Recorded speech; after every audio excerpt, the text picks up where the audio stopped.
Ang yun na ta mga badi, let's go na ito. Kasi waseng na ta diri kay malapag man ta dito sa kuan matanaw motor show. Pero di ta mosulod. Ami, uy, adugal yung mga bata. Sugatan sa dito pag tuulag mapilta. Igore ta dito nagpaibog-ibog sa lakasada. Pero uli rata dayon mga badi kay pati mga lawam tay mo kaila dito. Ami, uy. Ari nagwasing na si Uncle siyang service o ano man na yung sibat. Napaisaw sa tricycle yung giwasingan. Niapil na magkaligon to si Uncle Sus. Diyos ko, parta na sinawas siyang lawas. Ami, uy. So, di pa man, lakaw ng service, di uli di ko na una, di pasis ako dong, di harang ka. So, napamo kay kauban rin isa kay, sa paman si Uncle, o paman sa magwasing kay, apilon pa may lugod yung lawas, makaingon lagay mo kakita mo, ami, uy, ako tagawa, kita ang keyboard.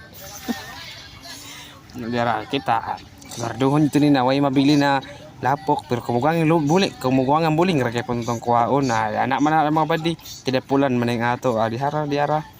Terus tapo di gamay harong ingno nagitarong matagwasi ang isa naglilingi hadapin ng plastar naglibog o di dire ni plastar kay okay hulong gid dira kita di ta balagan siya ala dugo di ati sa tuwa bahalag dugo kita makahuman awas si Uncle rawat na hapit na mo man iya ha ning lawas wa pa panutan na gid siya di burot na gigakson yan tiyan kay kini haram sa buntag una pamisa kuha gipanuman perti sukasan ra. Kaya kita, ulit niya prakansi, kuton trik kemukuang buling, kuhaon trik tip. Dia na mga tayo si Iro daligsan ganiha, ato ning kuhaon. Diara kay para pag adto na to sa matan na, limpyo kayo ng tutuan.